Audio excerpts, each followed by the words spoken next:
Give the equations of two lines, दो lines हमें ऐसी फाइंड आउट करनी है, उनकी इक्वेशंस फाइंड आउट करनी है, पासिंग थ्रू 2, 14, यानी कि x इज इक्वल टू 2 और y इज इक्वल टू 14। ये जो मेरे पास पॉइंट है, जैसे ये मैंने ग्राफ बना लिया, ठीक है, तो इस ग्राफ में ये मेरा x एक्सिस इधर से 2 तक गया, मैं y एक्सिस पे मैं 14 तक गया, तो ये जो मेरा पॉइंट आया, ये कार्टेशियन प्लेन में ये जो मेरा पॉइंट आया, ये पॉइंट क्या हो गया 2, 14। अब हमें ये पूछा गया है कि ऐसी दो लाइंस की इक्वेशंस फाइंड आउट करो जो इस पॉइंट से होकर निकलती हों।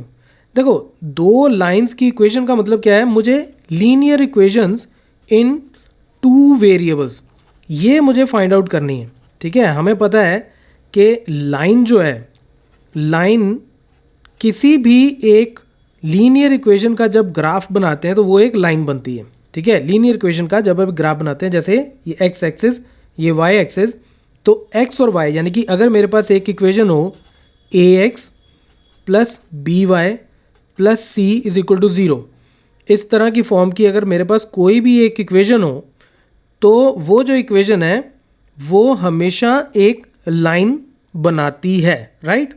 अब ऐसी कितनी लाइंस हो सकती हैं जो 2 और 14 से होके जा सकें? Infinitely many. देखो, ये अगर एक लाइन में ड्रॉ करूँ, ये इसमें से जा रही है, ये एक लाइन ड्रॉ करूँ, ये इसमें से जा रही है, ये एक लाइन ड्रॉ करूँ, ये इसमें से जा रही है, ये लाइन ड्रॉ करूँ, तो कितनी भी लाइंस मैं ड्रॉ कर सकता हूँ जो इस पॉइंट से होकर जा सकती हैं। तो इनफाइनाइटली मैनी हो सकती हैं। ये तो सेकंड पार्ट का आंसर हो गया।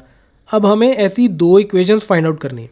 अब चाहे आप इस तरह से एक इक्वेशन ले लो, a x plus B Y plus C is equal to 0, चाहे ऐसे ले लो, a x plus B y is equal to c, ठीक है। ये दोनों ठीक है क्योंकि सी कांस्टेंट है, तो उसको चाहे इधर रख लो चाहे सी को इधर रख लो, कोई फ़र्क नहीं पड़ने वाला। इसको चाहे मैं ऐसे लिख लूँ, a x plus B y minus c is equal to 0, तो ये भी एक लीनियर इक्वेशन ही है, ठीक है। अब कई बार स्टूडेंट कंफ्यूज हो जाते हैं कि ये जो कांस्टेंट है इसको हम a x plus B Y plus c लिखें या a x plus B y minus c लिखें या a x plus B y is equal to c लिखें, इससे कोई फ़र्क नहीं पड़ता। देखो, ये तो एक कांस्टेंट है, ये तो एक कांस्टेंट है।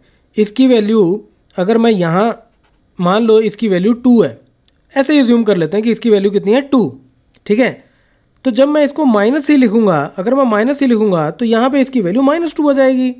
अल्टीमेटली रिजल्ट तो उतना ही रहेगा। अगर मैं सी को यहाँ पे 2 बोलूँ या इस केस में मैं सी को -2 बोलूँ तो बात तो वही रहेगी ना, तो उससे कोई फ़र्क नहीं पड़ने वाला, ठीक है। तो इस तरह के जब क्वेश्चंस आते हैं, कई बार इस तरह की इक्वेशन यूज़ हो जाती है, कई बार ऐसी इक्वेशन यूज़ हो जाती है, कई बार ऐसी इक्वेशन हम लिख लेते हैं, तो उससे कोई फ़र्क नहीं पड़ता। सी इज़ ए कॉन्स्टेंट, इसकी वैल्यू कुछ भी हो सकती है, चाहे यहाँ प्लस सी यूज़ कर लो चाहे माइनस सी यूज़ कर लो, it's one and the same thing, okay, as long as इसकी वैल्यू हमें अभी तक पता नहीं है। अभी भी अगर नहीं समझ में आया तो कोई बात नहीं, जैसे मैं आपको ये एग्जांपल लेके समझाता हूँ। मान लो मेरे पास है 2x plus 3y plus 4 is equal to 0, ठीक है। इसकी जगह अगर मैं इसको लिख दूँ 2x plus 3y minus 4 is equal to 0, तो कोई फ़र्क तो नहीं पड़ा ना, अभी भी ये लीनियर इक्वेशन ही रही। इस केस में मेरे पास कांस्टेंट की वैल्यू क्या थी 4, इस केस में मेरे पास ये जो कांस्टेंट की वैल्यू ये कितनी हो गई -4, राइट। अगर मैं इसको a x plus B y minus c is equal to 0 लिख रहा हूँ तो यहाँ पे c -4 हो गया। अगर इसको मैं प्लस सी लिख रहा हूँ तो फिर c कितना हो गया मेरा 4 हो गया।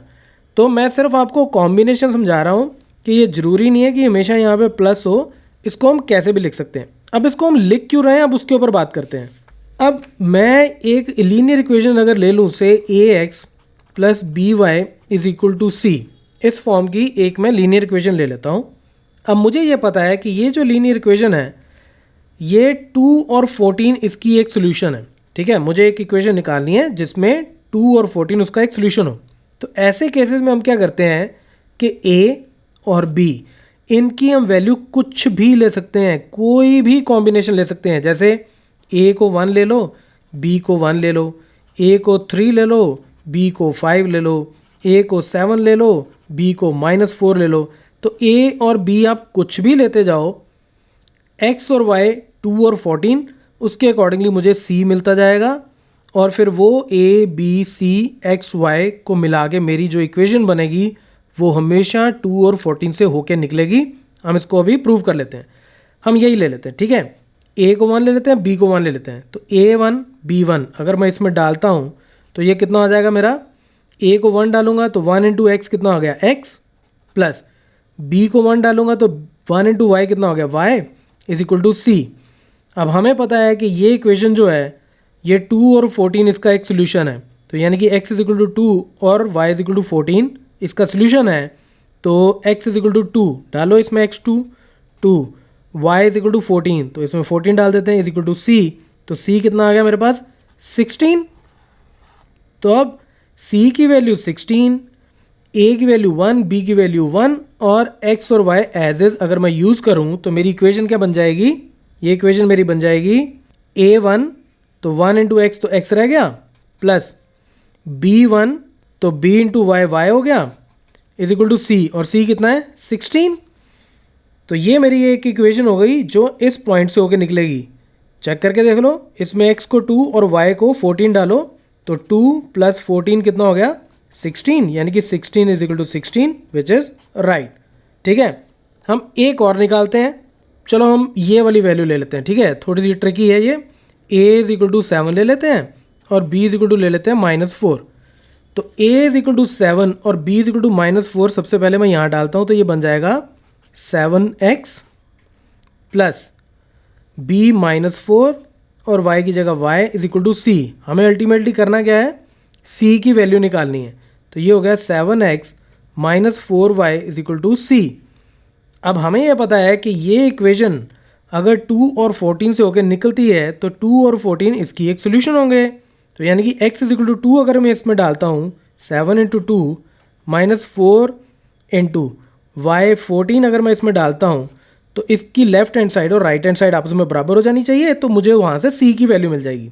तो 7 इंटू 2 हो गया 14 माइनस ये हो गया 56 इज इक्वल टू c, तो c कितना आ गया मेरा -42, राइट। अब c अगर मेरा आ गया -42 तो मेरी इक्वेशन क्या बन गई, ये इक्वेशन थी ax plus B y is equal to c. तो इसमें a की वैल्यू मैंने कितनी ली है 7, अब x को मैं x ही लिखूँगा, प्लस b की वैल्यू मैंने ली है -4 और y की जगह मैं y ही लिखूँगा, और c कितना आ गया मेरा -42। तो यानी कि 7x -4y is equal to -42 is the equation. चाहे आप इसको ऐसे लिख लो, 7x -4y plus 42 is equal to 0। अब हमें यह पता है कि ये इक्वेशन 2 और 14 से होके निकलती है, इसकी लाइन 2 और 14 से होकर निकलती है, तो इसका मतलब 2 और 14 इसकी सोल्यूशन होने चाहिए। तो मैं 2 और 14 की वैल्यूज में डाल के देख लेता हूँ, 7 into 2 minus 4 into 14 plus 42 is equal to 0। ये हो गया मेरे पास 14 minus 56 plus 42 is equal to 0। 14 plus 42 is 56, तो 56 minus 56 is equal to 0, that means 0 is equal to 0 which is true. तो ये जो मैंने एक इक्वेशन और निकाली है ये भी इस पॉइंट से होके निकलती है। तो मैं फिर से एक बार रीआइट्रेट करता हूँ कि ज़रूरी नहीं है कि मैं इसको ऐसे ही लिखूँ, मैं इसको ऐसे भी लिख सकता हूँ ax plus B Y plus C is equal to 0, ठीक है। तो a और b की मैं कोई भी वैल्यू लेता जाऊँ, कोई भी कॉम्बिनेशन लेता जाऊँ, उसके बाद x और y को 2 और 14 पुट करूँगा तो मुझे एक c की वैल्यू मिलेगी। वो जो c की वैल्यू है वो c की वैल्यू और जो a b मैंने यूज़ किए हैं वो, उसको बाद में मैं इसमें डाल दूंगा, तो वो मेरी एक इक्वेशन आ जाएगी जो 2 और 14 से होके निकलेगी ही निकलेगी, right. So that's it from this tutorial, keep watching मैथमाफिया।